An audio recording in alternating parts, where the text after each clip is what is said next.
Hello everyone, how are you all? I hope you guys are doing well. So guys, welcome back to our channel and start करेंगे अपना आज का session. और आज के session में हम लोग डिस्कस करने वाले हैं आपके यूजीसी नेट एग्ज़ाम पेपर 1 के लिए previous year questions teaching aptitude पर। सेशन आपके लिए बहुत ज़्यादा बेनिफिशियल रहने वाला है। अगर आप भी अपकमिंग यूजीसी नेट एग्ज़ाम में अपीयर होने वाले हैं तो वीडियो को विदाउट स्किप के लास्ट तक ज़रूर देखें, ताकि आपसे कोई भी इंपॉर्टेंट क्वेश्चन यहाँ पर मिस ना हो। आप आइडिया लगा सकें किस टाइप के क्वेश्चंस आपको आपके एग्ज़ाम में देखने को मिलते हैं। 5 क्वेश्चंस आपको टीचिंग एप्टीट्यूड से देखने को मिलते हैं। इनका वेटेज जो रहता है वो 10 मार्क्स का रहता है, और 10 मार्क्स आप समझ सकते हैं खुद में कितना बड़ा इन्वॉल्वमेंट है 10 मार्क्स का। तो ये 10 मार्क्स अगर आप अच्छे से टीचिंग एप्टीट्यूड को कवर करते हैं तो बिल्कुल आपका एक भी क्वेश्चन गलत नहीं होगा, क्योंकि आपका यहाँ पे सेंस ऑफ ह्यूमर का यूज़ होना है, आपके माइंड का यूज़ होना है, क्योंकि फैक्चुअल क्वेश्चंस यहाँ पर बहुत कम देखने को मिलते हैं। ठीक है, तो जितने अच्छे से आप अपने माइंड का यूज़ कर लेंगे उतने अच्छे से आप ये क्वेश्चन सॉल्व कर सकते हैं, और आपको आपके सॉलिड मार्क्स हैं 10 मार्क्स। तो वीडियो के साथ लास्ट तक बने रहे। एंड वन मोर थिंग, अगर अभी तक आपने हमारे चैनल को सब्सक्राइब नहीं किया है या फिर आप हमारे चैनल पर नए हैं तो यूजीसी नेट एग्ज़ाम के प्रिपरेशन के लिए चैनल को सब्सक्राइब करें। एंड हाँ, बेल आइकन को प्रेस करना तो बिल्कुल ना भूलें, क्योंकि जब भी हमारी न्यू वीडियो अपलोड होगी तो नोटिफिकेशन सबसे पहले आपको मिल जाएगा। तो चलिए, ज़्यादा टाइम वेस्ट नहीं करेंगे, बहुत बोल लिया, अब स्टार्ट करेंगे हम अपना session. So let's get started. So the first question is select the alternative which consists of positive factors contributing to effectiveness of teaching। आपको यहाँ पर कुछ फैक्टर्स दिए गए हैं, उन फैक्टर्स में से आपको पॉजिटिव फैक्टर्स को जो है वो चूज़ करना है। और किस रिगार्डिंग आपको देखने हैं कि वो पॉजिटिव फैक्टर्स हैं, कि टीचिंग की इफेक्टिवनेस के रिगार्डिंग आपको देखते हुए मार्क करने हैं। तो देखेंगे फैक्टर्स कौन कौन से हमें यहाँ पर देखने को मिल रहे हैं। फर्स्ट है आपका teachers knowledge of the subject. अगर हम बात करें कि टीचिंग इफ़ेक्टिव कब होगी, टीचिंग इफ़ेक्टिव तब होगी जब टीचर की नॉलेज है सब्जेक्ट में वो अच्छी होगी, वो बेहतर होगी। तो बिल्कुल ऑब्वियस है कि टीचर अगर हिंदी का टीचर है और उससे बोल दिया जाए कि आप साइंस पढ़ाइए, तो क्या आपको लगता है टीचिंग इफ़ेक्टिव होगी? या फिर हम कह दें ऑन दी अदर हैंड कि साइंस का टीचर है और उससे कह दिया जाए आप संस्कृत पढ़ाइए या हिंदी पढ़ाइए, तो क्या टीचिंग इफ़ेक्टिव होगी? ऑब्वियसली नहीं होगी। तो ये तो बात बिल्कुल ठीक है कि अगर हमें टीचिंग की इफेक्टिवनेस का ध्यान रखना है तो हमें टीचर्स की नॉलेज देखनी होगी सब्जेक्ट की, यानी टीचर के पास एप्रोप्रिएट सब्जेक्टिव नॉलेज होनी चाहिए प्लस जनरल नॉलेज होना तो मस्ट है। अब ये भी नहीं कि उनको बिल्कुल ही हिंदी ना आती हो, ठीक है, साइंस की टीचर है तो हिंदी जानती ना, तो जनरल नॉलेज हर सब्जेक्ट की होनी चाहिए, बेसिक नॉलेज हर सब्जेक्ट की होनी चाहिए, बट मास्टरी नॉलेज जो है वो उनके सब्जेक्ट में उनके पास होनी चाहिए। ठीक है, नेक्स्ट है आपका टीचर सोशियो इकोनॉमिक बैकग्राउंड। तो इस पर हमने कल की जो वीडियो थी जहां हमने कल क्वेश्चन डिस्कस किए थे वहां ऑलरेडी डिस्कस किया था कि टीचर का सोशियो इकोनॉमिक बैकग्राउंड कैसा है, उससे टीचिंग पर कोई प्रभाव नहीं पड़ा। टीचर चाहे रिच हो चाहे पुअर हो, ठीक है, चाहे मिडिल क्लास फैमिली से बिलोंग करता हो, चाहे लोअर क्लास फैमिली से बिलोंग करता हो या हाई क्लास फैमिली से बिलोंग करता हो, बट जब वो क्लासरूम में है तो उसका जो मोटिव है वो टीचर स्टूडेंट्स तक अपनी कंटेंट को डिलीवर करना है, ठीक है, नॉलेज इम्पार्ट करना है। तो यहाँ पर हमें उसका जो बैकग्राउंड है उस पर ध्यान नहीं देना कि वो किस बैकग्राउंड से आ रहा है, ठीक है, उसकी इकोनॉमिक कंडीशन कैसी है। ज़रूरी नहीं कि यहाँ पर आज का अगर हम देखें तो हर किसी को नीड है, हर कोई अपने सर्वाइवल के लिए वर्क कर रहा है, तो टीचर ऑब्वियसली अपने सर्वाइवल के लिए आया है, ठीक है। अब तो उसका बैकग्राउंड क्या है ये प्रभाव बिल्कुल नहीं डालेगा टीचर पे, वो पढ़ाने आया है, पढ़ाएगा बस। Next, communication skill of the teacher. बिल्कुल ये तो एक इम्पॉर्टेंट रोल प्ले करेगा। कम्युनिकेशन हम जब यूनिट पढ़ते हैं तब हम आपको बताते भी हैं कि कम्युनिकेशन क्या है। तो कम्युनिकेशन के थ्रू कोई भी इंडिविजुअल या कोई भी कैंडिडेट अपने आइडियाज़ को, अपने थॉट्स को क्या करता है, शेयर करता है, या हम कह सकते हैं ट्रांसफ़र करता है। ठीक है, तो कम्युनिकेशन स्किल जितनी ज़्यादा अच्छी होगी उतना ज़्यादा अच्छी टीचिंग होगी, उतना ज़्यादा इफ़ेक्टिव टीचिंग होगी। कैसे कि अगर मान लीजिए कोई टीचर आपको पढ़ाने आ रहा है और उसका कम्युनिकेशन बिल्कुल भी अच्छा नहीं है, मतलब हम कह सकते हैं बहुत जल्दी में बोल रहा है, बहुत फास्ट बोल रहा है कि communication skill of the teachers ability to please the students. तो आप बताइए कि आपको कुछ समझ में आया मैंने क्या बोला? आप समझ भी गए होंगे अगर एक दो वर्ड्स, बट जब हम कंटेंट की बात करते हैं, होल कंटेंट जब आप स्टडी कर रहे हो और अगर इस तरह से टीचर कम्युनिकेट कर रहा है आपके साथ, तो टीचिंग इफेक्टिव नहीं होगी, क्योंकि आप तक आधी बातें पहुंचेंगी और आधी बातें आप तक पहुंचेंगी ही नहीं। तो टीचर का कम्युनिकेशन स्किल बहुत ज़्यादा अच्छा होना चाहिए, बिल्कुल एप्रोप्रिएट होना चाहिए, करेक्ट प्रोनाउंसिएशन होना चाहिए, ये नहीं वो वर्ड को हाट बोल रहा है, बाज बोल रहा है। ठीक है, तो कम्युनिकेशन स्किल का बिल्कुल बहुत ज़्यादा इम्पॉर्टेंट रोल है। नेक्स्ट है आपका teachers ability to please the students. अब आप मुझे ये बताइए, क्या टीचर को स्टूडेंट को प्लीज़ करने की ज़रूरत है कि आपको, मतलब कहते नहीं कि चापलूसी करना, लाइक दैट। हाँ, कि जैसे स्टूडेंट्स करते हैं, मैम रोज़ लेकर आ रहे हैं, ma'am this is for you, या वो कमेंट करते हैं ma'am you are looking so beautiful today, इस तरह के कमेंट्स करते हैं सो दैट कि जो टीचर है वो उनसे इम्प्रेस्ड रहे। ठीक है, उनकी तरफ मतलब उनसे खुश हो जाए। तो क्या टीचर को ज़रूरत है कि स्टूडेंट को इस टाइप से खुश करने की? आई डोंट थिंक सो कि ऐसा है, तो ये बिल्कुल नहीं होगा। ठीक है, तो ये देख लीजिए कितने कैजुअल से ऑप्शंस हैं, बस आपको अपने माइंड का यहाँ पर यूज़ करना है, तो ये नहीं होगा। नेक्स्ट है teachers personal contact with student. क्या टीचर को कोई भी पर्सनल कॉन्टैक्ट स्टूडेंट के साथ रखना चाहिए? According to me no. Teacher जो है वो प्रोफेशनल है, ये टीचर और स्टूडेंट एक प्रोफेशनल रिलेशनशिप है और टीचर और स्टूडेंट को अपने रिलेशनशिप को प्रोफेशनल ही रखना चाहिए, पर्सनल कांटेक्ट नहीं रखना चाहिए। और ऐसे पर्सनल कांटेक्ट अगर किसी टीचर का किसी स्टूडेंट से है भी तो उससे टीचिंग प्रभावित नहीं होगी, उस पर टीचिंग इफेक्टिव नहीं होगी उससे। ठीक है, ऐसा नहीं है कि अगर मदर उस क्लास में पढ़ा रही है और उसका चाइल्ड पढ़ रहा है तो बहुत ज़्यादा इफेक्टिव टीचिंग रहेगी उस बच्चे की, ऐसा कुछ नहीं है। ठीक है, डिपेंड करता है स्टूडेंट के इंटरेस्ट पे, टीचर के कंटेंट को डिलीवर करने के तरीके पे। ठीक, तो इसलिए ये कोई यहाँ पर ये वाला ऑप्शन भी गलत हो जाएगा। नेक्स्ट है teachers competence in managing and monitoring the classroom transaction. Yes, बिल्कुल हमने टीचिंग कॉम्पिटेंसी पढ़ा था, तो टीचिंग कॉम्पिटेंसी में हमने देखा था कि टीचिंग कॉम्पिटेंसी क्या है, शिक्षण योग्यता है। तो बिल्कुल शिक्षण योग्यता होनी चाहिए टीचर में क्या करने की, क्लासरूम को मैनेज करने की, कि क्लासरूम में सारे स्टूडेंट प्रॉपर डिसिप्लिन में हो। ठीक है, वो कमांड दें, स्टूडेंट उसको फॉलो करें। तो ठीक है, तो मॉनिटरिंग और मैनेजिंग होना चाहिए, टीचर्स में ये एबिलिटी होनी चाहिए। तो यहाँ पर हमने जो भी स्टेटमेंट्स पढ़े जो सही थे, वो कौन कौन से स्टेटमेंट्स हमने देखे? हमने देखा A, C and F statement is true और बाकी स्टेटमेंट जो है वो फॉल्स है। हिंदी में देखेंगे उस विकल्प का चयन करें जिसमें शिक्षण की प्रभावशीलता में योगदान देने वाले सकारात्मक कारक शामिल हों। अब सूची में देखेंगे कि विषय के बारे में शिक्षक का ज्ञान, बिल्कुल विषय के बारे में शिक्षक को पूर्णतः ज्ञान होना आवश्यक है। शिक्षक की सामाजिक आर्थिक पृष्ठभूमि, तो सामाजिक आर्थिक पृष्ठभूमि से शिक्षण पर कोई प्रभाव नहीं पड़ता। शिक्षक चाहे वंचित वर्ग से आता हो या किसी भी अपवंचित वर्ग से आता हो, उसका कोई भी प्रभाव शिक्षण पर नहीं पड़ेगा।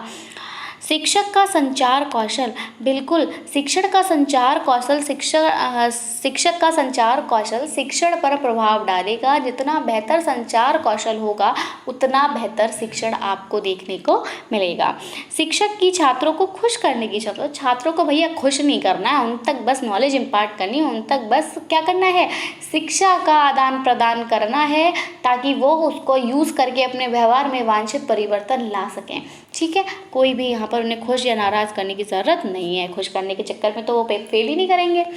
छात्रों के साथ शिक्षक का व्यक्तिगत संपर्क, तो अगर छात्रों का शिक्षक का व्यक्तिगत संपर्क है कि वो उसके घर आ रहे हैं, जा रहे हैं या फिर कोई और अलग रिलेशनशिप है, तो उसका भी टीचिंग पे कोई प्रभाव नहीं पड़ता।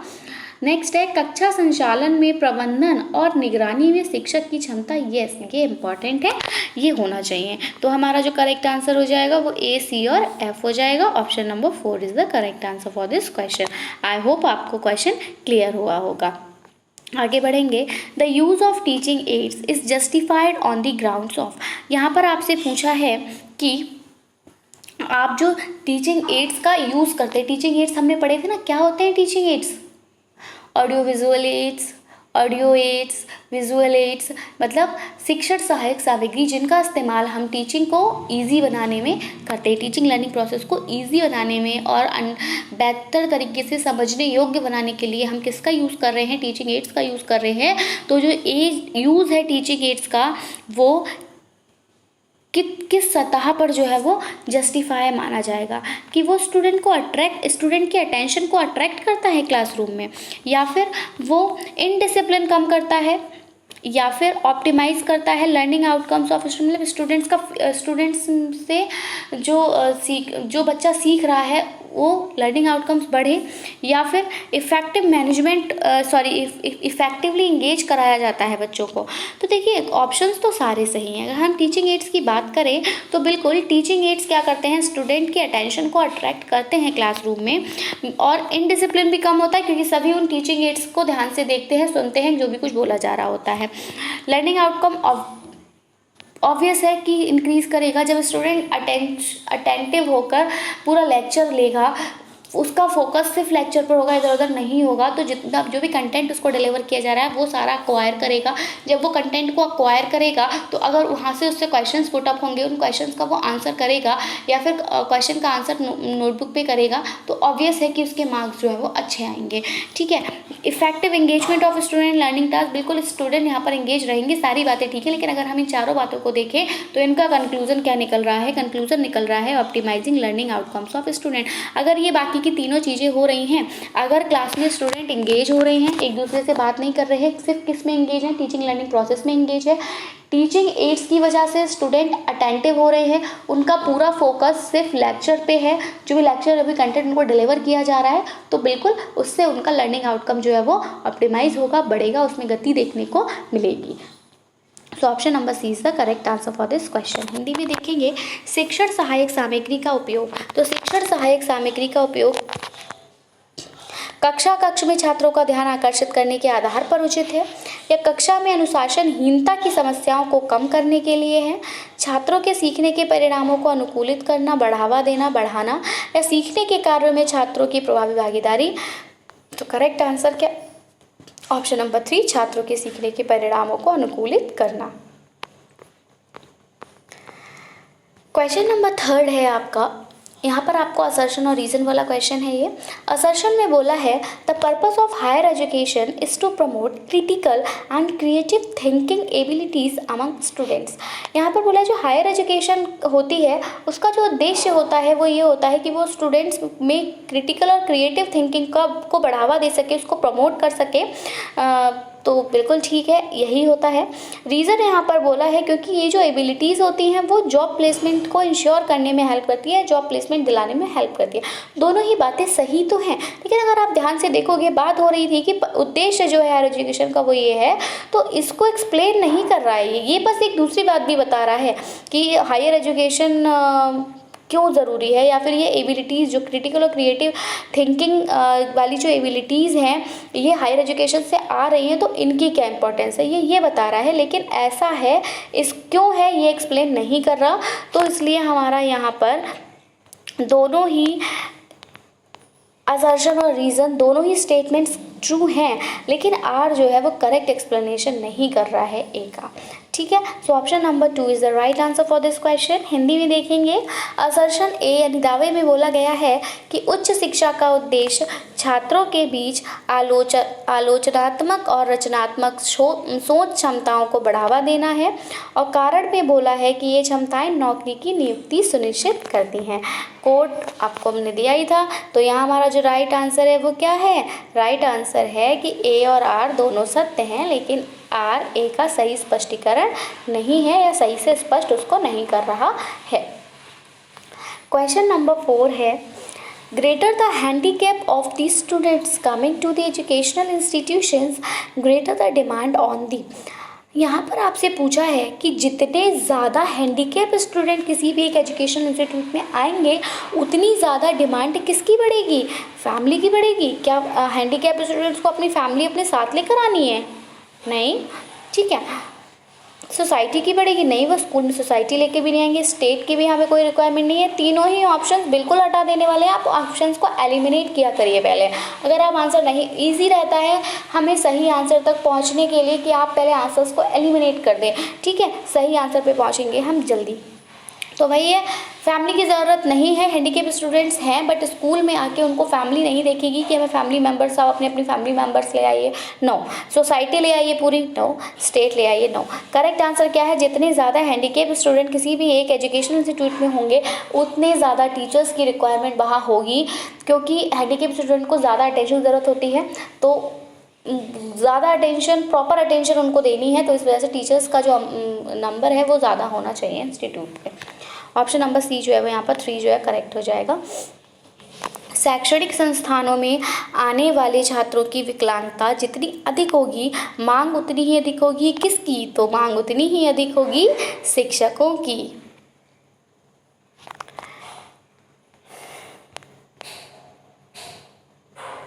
नंबरिंग गलत हो गई है, ठीक है। क्वेश्चन नंबर 5 है ये, बट आप 6 ही कंसीडर करेंगे, नंबरिंग 6 है। तो what are the characteristics of continuous and comprehensive evolution? ये जो आपका CCE है इसकी विशेषता क्या है?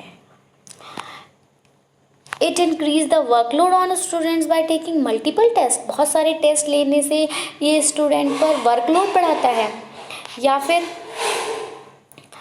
तो ऐसा तो नहीं है। CCE तो हमने सुना वर्कलोड कम कर रहा है ना, कि कंटिन्यूस आप एक चैप्टर करा रहे हो उसका आप इवोल्यूशन कर रहे हो, सेकंड करा रहे हो उसको इवोल्यूट कर रहे हो, तो इस तरह से आप लर्निंग आउटकम्स जो है वो बेहतर आ रहे हैं।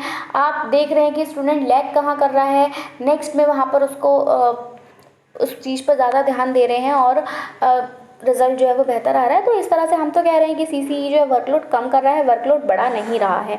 It replaces marks with grade. इसने यस बिल्कुल, इसने मार्क्स को क्या किया है, ग्रेड्स के साथ रिप्लेस कर दिया है। तो अब एक ऐसा स्टूडेंट जो, या ग्रेड्स में क्या होता है कि 11 to 20 सेम ग्रेड होगा, 21 to 30 सेम ग्रेड होगा। तो यहाँ पर स्टूडेंट को अपने एग्जैक्ट मार्क्स पता नहीं चल रहे हैं तो वो डिमोटिवेट नहीं होगा, ठीक है। तो यहाँ पर हम कह सकते हैं कि जो एक्स्ट्रा ऑर्डिनरी चाइल्ड्स हैं, एक्स्ट्रा इंटेलिजेंट चाइल्ड्स हैं, हाँ उनके साथ थोड़ी सी यहाँ पर नाइंसाफी, इनजस्टिस हो रहा है। But most of the candidates ऐसे होते हैं जो थोड़े से डिमोटिवेट हो जाते हैं अपने मार्क्स को देख के as it is.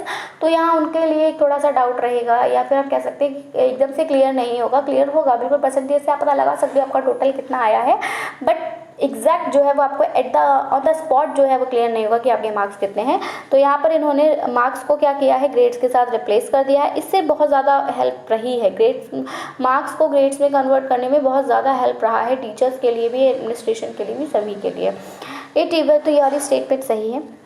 It evaluates every aspect of the student। बिल्कुल, CCE में not only academics but also the extra curricular activities भी इन्वॉल्व रहती हैं। जैसे कि आपको वहाँ पर आपकी रीडिंग स्किल्स पर मार्क्स मिलते हैं, आपके राइटिंग पे, आपके डिक्टेशन पे, मतलब वही रीडिंग राइटिंग आ गया, आपका कम्युनिकेशन स्किल हो गया, आपका गेम स्पोर्ट्स का हो गया कि आप स्विमिंग कैसा करते हो, आपकी डांसिंग का क्या है। तो अदर अलग जो एक्स्ट्रा करिकुलर एक्टिविटीज़ हैं उसमें भी आपको यहाँ पर ग्रेड्स प्रोवाइड किए जाते हैं। तो ये स्टूडेंट के हर एस्पेक्ट को जो है वो इवैल्यूएट करता है। It helps in reducing examination phobia. बिल्कुल, इस CCE के आने से स्टूडेंट्स में एग्जामिनेशन फोबिया जो था ना वो ख़त्म हो गया। पहले क्या हुआ करता था कि ओनली 2 टाइम्स एग्जाम कंडक्ट होंगे आपके इन ईयर, एक तो आपका हाफ ईयरली एग्जाम हुआ करते थे और दूसरे आपके एनुअल एग्जाम हुआ करते थे। तो हाफ ईयरली एग्जामिनेशन में क्या कि 6 मंथ्स आपकी कॉन्टीन्यूस स्टडी चलती थी और एट लास्ट सडनली आपको पता चल जाता था कि आपके एग्जाम्स होने वाले हैं और आपको प्रिपेयर करना होता था। तो अब पूरा हाफ सिलेबस आपको हाफ ईयरली के लिए कंप्लीट करना है और एनुअल में क्या होता था, पूरा कंप्लीट सिलेबस आ जाता था, पूरी बुक आपको पढ़नी है, ठीक है। हाफ सिलेबस आपने पढ़ लिया था ऑलरेडी 6 मंथ्स में, बट क्या था कि हम भूल भी जाते हैं ना, तो कंटिन्यू नहीं चला। बट अब इससे क्या हुआ कि आपको एक साथ बर्डन नहीं पड़ रहा है। अब आप क्या कर रहे हैं, स्टूडेंट डरते थे, अरे भैया 15 चैप्टर्स आ रहे हैं, ओ माई गॉड, अगर किसी ने पहले से प्रिपेयर नहीं किया और 2 डेज़ में 15 चैप्टर्स को कैसे कंप्लीट करेगा, बहुत ज़्यादा डिफिकल्ट टास्क है ना। तो एग्जामिनेशन फोबिया होता था बच्चे, बच्चा डरने लगता था कैसे पेपर दूंगा, कैसे मार्क्स आएंगे, पता नहीं फेल हो जाऊंगा, पता नहीं पेरेंट्स क्या कहेंगे, फ्रेंड्स क्या कहेंगे, टीचर्स क्या कहेंगे। इस तरह से क्या होता था, एंजाइटी हो जाया करती थी। और बट अब ऐसा नहीं है, अब क्या है, आपके यूटी होते हैं, अब यूटी में 2 चैप्टर्स दे दिए हैं, फिर हाफ ईयरली में 4 चैप्टर्स दे दिए, 2 चैप्टर्स यूटी वाले इंक्लूड हुए तो 2 चैप्टर्स और पढ़ने हैं। ऐसे ही फिर यूटी 2 आ गया, वहाँ पे 2 चैप्टर्स दे दिए, फिर एनुअल में 4 चैप्टर्स दे दिए। इस तरह से आपका थोड़े थोड़े अमाउंट में आपके बार बार एग्जाम हो रहे हैं, उससे एग्जामिनेशन फोबिया थोड़ा कम हो रहा है कि आपको एक चैप्टर पढ़ना तो आप उसके लिए नहीं डर रहे हो, बार बार एग्जाम्स कंडक्ट हो रहे हैं। तो हमारा यहाँ पे कोड अगर आप देखें तो कोड जो जाएगा आपका वो BCD ऑप्शन नंबर 4 के साथ जाएगा। आगे हिंदी में भी एक बार इसको देख लेंगे कि सतत और व्यापक मूल्यांकन की विशेषताएं क्या है। तो यह कई परीक्षण करके छात्रों पर कार्यभार बढ़ाता है, यह अंकों को ग्रेड में बदल देता है, ये छात्र के हर पहलू का मूल्यांकन करता है, और लास्ट है कि यह परीक्षा भय को कम करने में मदद करता है। तो हमने अभी यहाँ पर देख ही लिया कि ये क्या क्या कर रहा है। तो बिल्कुल ये तो परीक्षण करके छात्रों पर कार्यभार नहीं बढ़ा रहा है बल्कि उसको कम कर रहा है। यहाँ पर अंकों को ग्रेड में बदला गया है, बिल्कुल बदला गया है। ये छात्र के हर पहलू का मूल्यांकन कर रहा है और ये परीक्षा के भय को कम करने में भी मदद कर रहा है। तो आई होप हमने ये जो 4 to 5 क्वेश्चन डिस्कस किए आपको ये हेल्पफुल लगे होंगे, वैल्यूएबल लगे होंगे। आपको अगर वीडियो पसंद आया हो तो प्लीज़ इसको लाइक करें और अपने फ्रेंड्स में शेयर करें ताकि उनको भी इसका बेनिफिट मिल सके। एंड अगर आपका कोई भी सजेशन है तो आप हमें कमेंट सेक्शन में ज़रूर बता सकते हैं कि आपको क्या नेक्स्ट पार्ट में चाहिए, आपको क्वेश्चंस चाहिए, आपको कोई और टॉपिक चाहिए, आपको नोट्स चाहिए, या जो भी है आपका किस कंटेंट को हमें एक्सप्लेन करना चाहिए, कहाँ पर आपको प्रॉब्लम हो रही है। तो इस तरह से आप अपने सजेशंस हमें दे सकते हैं। और अगर आपकी कोई भी क्वेरी है रिगार्डिंग एनीथिंग तो वो भी आप हमें कमेंट सेक्शन में पूछ सकते हैं। मैं बहुत ज़्यादा से ज़्यादा कोशिश करती हूँ कि आपके कमेंट्स का एट द टाइम रिप्लाई कर सकूँ, और वो नहीं कर पाती तो वीडियोज़ में ज़रूर ही मैं आपके कमेंट्स का रिप्लाई करती हूँ। So that's it from my side. मिलेंगे हम अपनी एक नई वीडियो के साथ। So till that take care and bye bye. Thanks for watching. Thanks, have a nice day.